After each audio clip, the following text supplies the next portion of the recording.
He received a JD, is that right? From Texas Wesleyan University.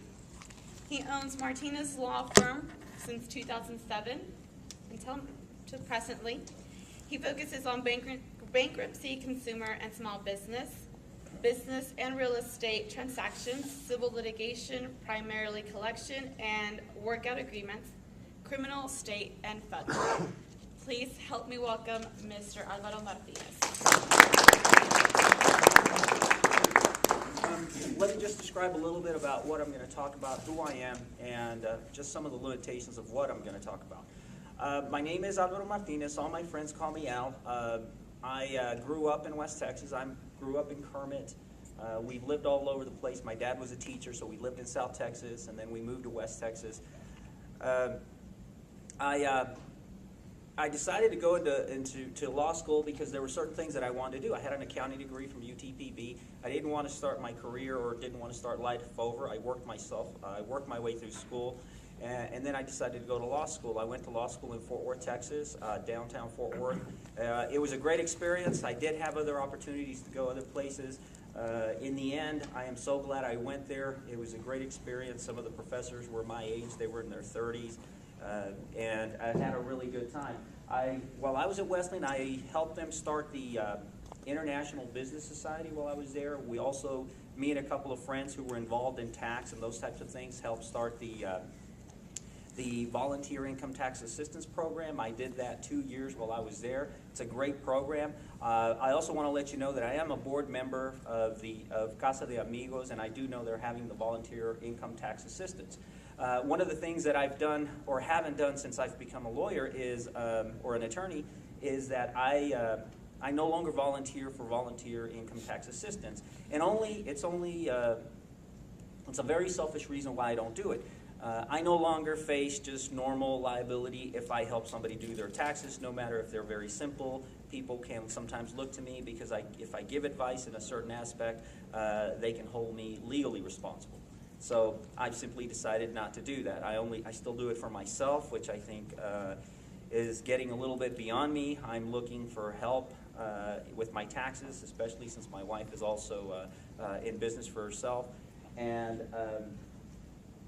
so, that's pretty much enough about me. Let me tell you a little bit about what I'm going to talk about. I was asked to talk about, I guess, choice of entity and choice of business forms. Now, when Mr. Romero called me and asked me, hey, I want you to do a speech about this, he said, you do handle some of this. I said, yes, I do, but here's the problem. I usually handle entities as they're going out of business, not so much as they're going in. Now, I do have some select clients that I've actually helped incorporate. I've actually got 2 or 3 right now that I'm actually walking through the process as far as getting them in. I'm going to give you a great website for those of you who are not familiar with the Secretary of State of Texas. There's a great website on there, or the Secretary of State of Texas. If you go to forms and corporations, you can actually pull up all the forms that you need to be able to incorporate, to become a partnership, DBA, whatever you need. It's a great website. You don't have to go to LegalZoom or any of those places to get these forms. Most of these forms and most of the states provide them for free. All you have to do is fill them out and file them. Now, as far as business forms, when we're talking about different business forms, there's, if such as myself, right now I'm simply a sole proprietor. I've been in, I guess I've been in business for myself for the last 2.5 years. I used to be with a small law firm, and we used to handle primarily bankruptcy law, business, consumer, and all types. Now, in the introduction, she talked about workouts. Does anybody kind of have an idea what a workout is? Just basically means I'm trying to get you out of debt. When somebody comes to me, that's usually what they're coming to me for. Now, I have here recently had a lot of people come to me and say, I need you to collect for me. Not so much, I need you to get me out of debt. Now I need you to collect for me. I generally don't handle as many of those as I do on the other side, what I call workout agreements, because if I start representing people in collections, it simply starts to, I start to conflict myself out of a lot of different work that I generally do. And I do have a lot of clients, where I do that. Now, as far as business forms, the simplest form that anybody can get into is simply a sole proprietorship. I want to go to business for myself, and I simply start doing it. Now, what are some of the advantages of it? Well, you're pretty much free to do anything you want. But the problem about that is you don't have any limited liability. When people are thinking about what kind of form of business I want to get into, they want to talk about, I want to limit my exposure. I don't want everybody coming after me. I'll get into that a little bit more. Another form that people tend to get into, and I'll pick on Mike just because I know him. Mike and I decide to go into business. We have a good idea, and we decide to start doing this thing. Mike and I can go into business as just general partners. We simply go into business by ourselves, and we simply start doing whatever it is that we do. If we're going to sell something, we simply start selling it. We come to an agreement, either written or unwritten, as to how we're going to split the proceeds, who's going to do what, one's going to sell, one's going to work in the office, that kind of thing. That's usually the two simplest forms of business entities. Now, there's 5 types of business entities, I think, that most people are interested in. You talk about your corporation. Now, there's 2 basic types of corporations that anybody might be interested in. When I'm usually talking to clients, I usually talk to them in terms of corporations. And sometimes I forget, well, you know, so-and-so's got an LLC. I want an LLC and an LLP. They start talking all these different letters. I tell them, okay, when I refer to a corporation, I'm simply referring to limited liability. That's the reason people get into corporations.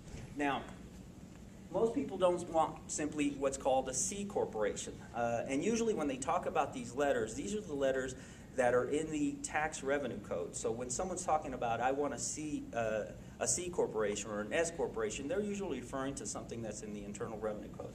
Now, I don't think that any of us here are anyone who's interested in going to business and maybe incorporating or looking for some kind of structure is interested in a C Corp. Would someone refer to a C Corp? We might be interested in something called an S Corp. Now, there are certain requirements for an S Corp. You have to have, you can only have so many shareholders.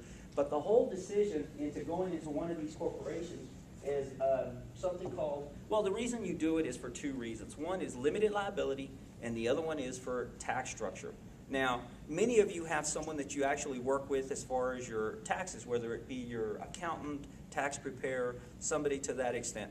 Now, when you're talking to them, when you're going to make a decision as to whether you're going to incorporate or you're going to become some kind of entity, I would ask you, please talk to them first. I think it's very important. I would also ask you, if you're going to incorporate, talk to an attorney or somebody who actually handles the formation, but especially the operation of your corporation or your entity.